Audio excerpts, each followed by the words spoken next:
E eu quero começar o programa, antes de apresentar as nossas convidadas que estão aqui para tomar um café, falando de um alimento que está sempre à nossa mesa. Fala de um alimento que está em várias refeições, em vários momentos do dia. O pão. Esse alimento milenar que nutre de tantas formas, que nos dá energia de tantas formas. Esse produto, ao longo dos anos, ele foi se adaptando aos tempos. Aí nós temos aí texturas, sabores, ele é sempre atemporal em um item: agregar e reunir pessoas à mesa. O pão de fermentação natural tem ganhado espaço na mesa dos consumidores. Mais nutritivo e com um sabor único, ele se tornou uma opção para quem busca qualidade e uma alimentação mais natural. Mas essa receita, que muitos acreditam ser recente, tem história. Já são 6.000 anos desde a primeira vez que ela foi feita lá no Egito. Os registros mostram que, de maneira acidental, uma mistura simples de farinha e água foi deixada em repouso e começou a fermentar naturalmente. Nasceu ali o primeiro levain, o fermento natural que dá vida a essa massa tão especial. O primeiro processo do pão é o levain, que a gente fabrica. É o primeiro que a gente vai começar a fabricar. A gente gasta 15 dias para fabricar ele. Depois de 15 dias, você consegue ter ele o resto da vida. Todo dia você tem que alimentar ele. Então é como se fosse um filho mesmo. Eu até brinco que é meu Tamagotchi. E assim ele se tornou uma das bases da alimentação em diversas culturas naquela época. Mas voltamos ao presente para descobrir os segredinhos desse alimento que ganhou fama. Já que uma das vantagens é ser saudável, com a palavra, uma especialista em alimentação saudável, a nutricionista Fernanda Tironi. O pão de fermentação natural, ele tem uma capacidade, por causa daquelas bactérias que são naturais, né, que não são aquela química, ela consome, quebra parte do carboidrato, parte do glúten. Então, você tem benefícios tanto digestivo, como, por exemplo, fica com menos gases, estufamento. Para quem não pode comer muito carboidrato, ele diminui o índice glicêmico do carboidrato, né? Porque o vilão, normalmente, dos pães é o carboidrato, então ele reduz um pouco esse carboidrato. Então, não tem conservante, não tem aditivos químicos. Então, as próprias bactérias ali daquela fermentação, elas produzem alguns ácidos que eles protegem a nossa microbiota ali, a parede do intestino, então te deixa mais leve. Então, é um pão fantástico.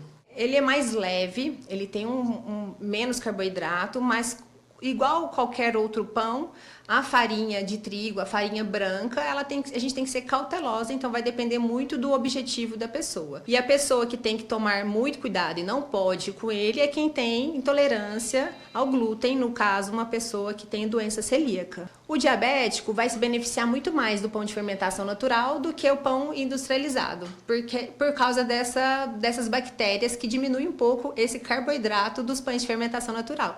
Então, o diabético, como ele tem que ter uma contagem controlada, né, da glicose, da insulina, ele pode comer, mas ele tem que controlar essa quantidade também do pão. O pão de fermentação natural deixou de ser uma tendência para virar quase um movimento. Ele ganhou espaço nas padarias, nas redes sociais e, claro, nas nossas mesas. O diferencial é o produto, a gente respeita todos os ingredientes, né? Eu falo assim que é uma arte, né? O pão de fermentação natural. Realmente é um produto feito por artesãos, né? Porque um processo são 3 dias. O primeiro dia a gente faz autólise, que é farinha e água. No outro dia a gente vai pegar autólise, farinha, água, levain e sal, 100% de fermentação natural. Nunca coloquei nenhum fermento biológico, nada. Então esse processo é de 3 dias. Aí só depois que eu pego o levain, faço o shape, desenvolvo o pão para no outro dia, 24 horas depois, a gente poder assar e ter essas maravilhas desses produtos leves, né? Que faz bem para a nossa saúde. Daí para frente, o processo é lento, paciente e artesanal. Cerca de 72 horas até a massa ir para o forno. Você fabricou o seu levain, você vai guardar na sua geladeira. No próximo dia você vai pegar farinha e água, vai bater, deixa descansar. 24 horas. No outro dia você pega aquela autólise que descansou, né, que é a farinha que a gente trabalha com a farinha muito forte, que aceita muita água. E no segundo dia a gente pega o levain, sal, faz a mistura, faz o blend, põe fruta, e N produtos que você quiser inventar, você pode inventar. Faz o shape, faz a modelagem dele, deixa descansar num baneton também. A gente deixa descansar ele lembra muito um carvalho, esse baneton, porque a bactéria e o fungo que a madeira te proporciona ajuda a fermentar. Por isso que o vinho é fermentado mais saboroso em carvalho, porque as bactérias que tem na madeira e os fungos ajudam no desenvolvimento da fermentação natural. E no outro dia, mais 24 horas, a gente assa o produto. Então, praticamente são 72 horas, né? Cada dobra, cada tempo de descanso ajuda a formar o miolo aerado e a casca crocante, que são marcas registradas da fermentação natural. Denis conta que chegar no ponto certo foi um grande desafio no início. O processo foi de muitas horas, né? Eu entrava 3 horas da manhã na padaria, né? Não era respeitado pelos meus funcionários, porque eles achavam que eu estava ali só para administrar.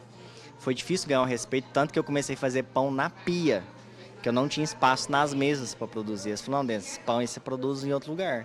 E o único espaço que eu vi era na pia. Então comecei nas madrugadas trabalhar produzindo esses pão. Eu comecei com pão tradicional. Fiquei 8 meses fazendo anerrado. Meus primeiros pães eram horríveis. Todo começo é difícil, né? Então, com muita dedicação, trabalho, estudei muito, li muito livro, porque na época no Brasil não tinha muita coisa traduzida, né? Para a gente entender esse processo de fermentação natural. Então, tive que pegar muitas matérias e traduzir, né?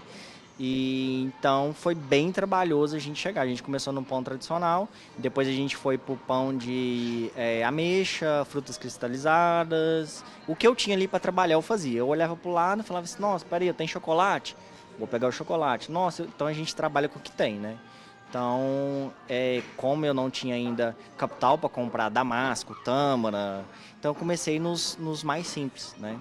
Que hoje a gente chegou nesse N produtos. Depois que ele acertou o ponto, foi só usar a criatividade para criar os sabores e os lanches feitos com essa especiaria histórica. E para quem pensa que pão de fermentação natural é tudo igual, é só dar uma olhadinha aqui nesta mesa que a gente percebe que não é bem assim. Eu vou sentar aqui para apresentar para vocês essas delícias aqui, ó. Primeiro nós temos um sanduíche, ó, vou pedir para a Lorena mostrar aqui, um sanduíche de peito de peru com ovo de gema mole. Olha que delícia. Aqui nós temos variedades de pizzas, todas feitas com massa de fermentação natural. Um brush também, né, que é aquele pãozinho delicioso com azeite, bacon e ovo. Olha só o que a gente tem aqui, gente. Um panetone com muito chocolate, feito também com a massa de fermentação natural. Então, já que eu estou aqui diante desse banquete, eu vou aproveitar, né, por vocês, para falar com propriedade, né, se está realmente saboroso. E aí vou comer um pouquinho de cada coisa e aí eu conto para vocês, tá? Então, ó, vou deixar meu microfone aqui para aproveitar, né, juntamente com a Lorena, que está aqui do outro lado. Mas antes de degustar essas delícias, vamos conhecer também algumas opções de sabores. O multigrãos é rico em fibras e sementes. O de amêndoa tem uma textura delicada. O de damasco traz um toque levemente adocicado. E tem também o de frutas cristalizadas, o de beterraba. São mais de 30 opções. Todas elas com a mesma base natural, mas cada uma com personalidade própria. E agora, a hora mais esperada dessa matéria, a degustação. Eu e a Lorena nos deliciamos com essas maravilhas da culinária feitas com a massa mais antiga da história. Um alimento simples, feito com apenas 4 ingredientes e que entrou na vida do Denis como um propósito de vida. Eu não tive uma infância muito luxuosa, né? Então eu precisava ser alguma coisa. Eu sempre, desde criança, eu pedi que eu possa ser uma pessoa reconhecida, que eu possa ser uma pessoa importante, que eu possa ser um empresário. Eu sempre quis ser empresário, trabalhar de terno e gravata, né? E hoje eu estou de doma, né? Então foi uma coisa assim que foi surgindo naturalmente, eu acho que com tanto de oração que eu fazia desde criança, né? Então eu acho que Deus me deu esse propósito, né? Que é fazer o pão que é compartilhado com a família, que Jesus compartilhou com seus discípulos, né? Então eu acho isso muito bonito, né? Que eu faço parte da história, né? Faço pão, que isso me encanta. Foi uma paixão mesmo, quando eu comecei a fazer, que antes eu estava só no administrativo. Aí quando eu fui para a produção, comecei a fazer, cara, muito amor, não sei, foi uma experiência incrível.